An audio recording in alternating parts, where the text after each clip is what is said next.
Welcome to another episode of No Tears for Black Girls, a true crime podcast with a purpose. Written and produced by award-winning author John Reedberg. I'm your host, Samantha Paul. Let's dive in. Friday, October 20th, 2023, Sanford, Florida. Now at 5, 2 young children died at the hands of their own mother. It is a heartbreaking story that we've been following out of Sanford. Yeah, we have team coverage this evening. Watch 2's Greg Fox is live outside the woman's home near Sanford. And Michelle Meredith spoke with mental health experts. We're going to begin with Greg Fox. So is there any indication what may have triggered all of this?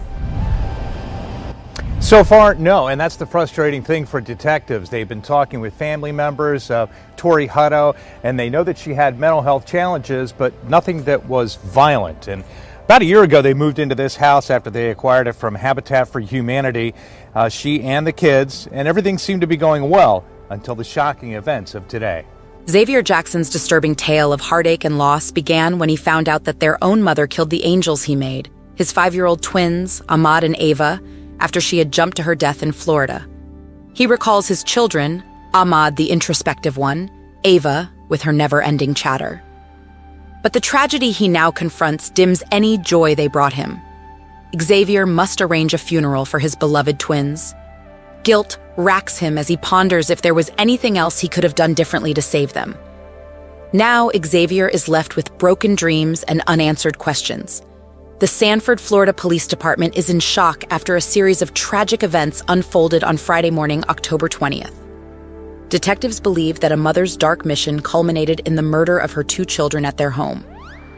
Bystanders reported to police that a woman drove her car to the top of a bridge near the St. Johns River in what appeared to be an attempt to take her own life.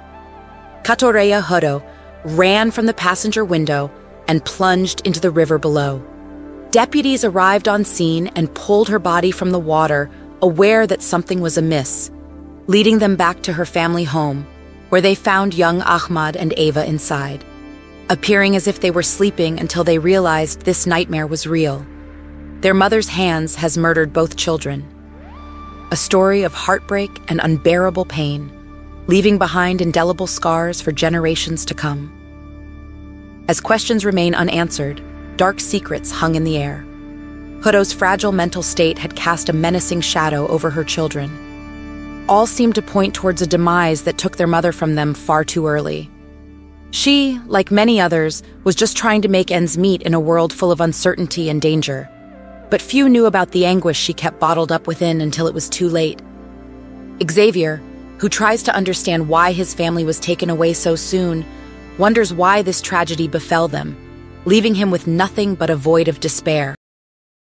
I am absolutely heartbroken. I have empathy. I don't have to know her to feel. I have a daughter of my own. And what first comes to me is that she must have not had anyone to reach out to. But I know in my community that mental health is just now being taken seriously. And again, that was just one of the neighbors that we talked to here in the neighborhood today. We just received a couple of minutes ago a statement from the UCP charter school. Quote, "The entire UCP community is deeply saddened by the sudden passing of 2 of our Seminole County Schools kindergarten students and feels shocked by the circumstances. We immediately made available grief counseling for classmates, teachers, and school family members."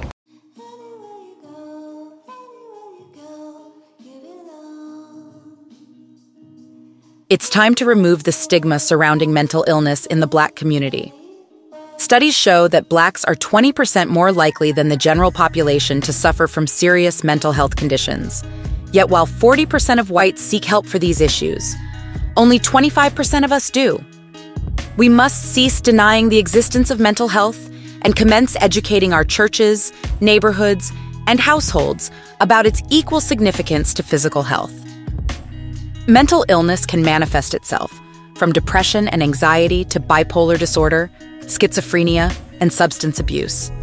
It affects people from all backgrounds equally and should not be judged. Let's break down this barrier once and for all. The triggers of mental illnesses range from biology to life events to family history. It's critical to be cognizant of the signs and symptoms so that you can identify when one needs help. For instance, feeling regularly sad, exhausted, guilty, or desperate for over 2 weeks could indicate depression. Or if your worries and anxieties feel exaggerated and impractical, then it may suggest an anxiety disorder. Having physical manifestations such as palpitations or chest pain could mean panic disorder is involved. And social avoidance may show stress overload, depression, anxiety, or social phobia. Of course, receiving proper treatment for mental health issues can produce remarkable results, reducing symptoms and permitting someone to lead a fruitful life. I'd like to share a 2017 audio clip of North Central College student Davante Sanders Funches' spoken word piece, The Grounding of Black Bodies. This hauntingly beautiful piece conveys the scourge of mental illness in the African American community. I was always taught to be strong in this world. Told to never let my guard down because at any moment I could be attacked without a moment's notice. That my skin made me a target. Skin that has persevered through many trials and tribulations, from seeing my mama raped by landlords, to my father being beaten and stripped of his manhood, to my brothers and sisters being separated into jobs for this bigger system. My skin has always been under attack. Yet somehow we prevailed through it all, through all the lynchings, literacy tests, new Jim Crows, war on drugs, the gentrifications, police brutalities, food deserts, mass incarcerations. We survived and adapted and pushed to change because our very existence depended on it. Our very existence depends on this black strength. Strength that has carried us for decades, but is undermining an important aspect of our humanity and feeding in on itself. Being strong all the time took away our ability to speak about our weaknesses, our sadness, our mental illnesses. This silence is killing us. On top of that, we lack proper mental health care access and endure mistreatments by medical professionals who cannot relate to us in their practice. On top of that, we stigmatize mental illness to preserve this place of our strength, damaging ourselves, and among black children observing a spike in suicide rates because they may feel that their place in heaven is way better than their place here today, because when black life isn't valued enough for professional help, adequate housing, or even breathing, life here degrades in value in comparison to life after. Black bodies, strong black souls are floating through the wind, seamlessly letting go. Strong black bodies are screaming for help, but suffering in silence and being socially and systematically being put on quiet. Black souls are strong, but we do need help when we do fall through the cracks. That is why I want you to know that you can patch things up with me.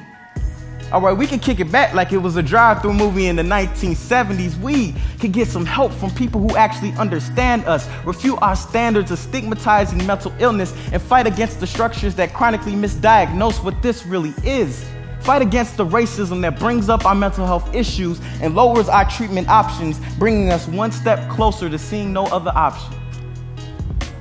I want us to see that we have a way to heal this wound that has been widening ever since day one with no means of contracting. I want us to know that the seed that we sow today is the harvest we reap tomorrow. And when we finally reap, we can find peace in these moments, noticing that the danger isn't gone, but we finally have a place where it feels like it is. The grounding of black bodies.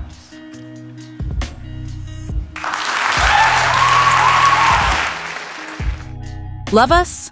Leave us a positive review or rating. Follow No Tears for Black Girls on social media and No Tears for BG on Twitter. Be blessed, be loved, stay safe.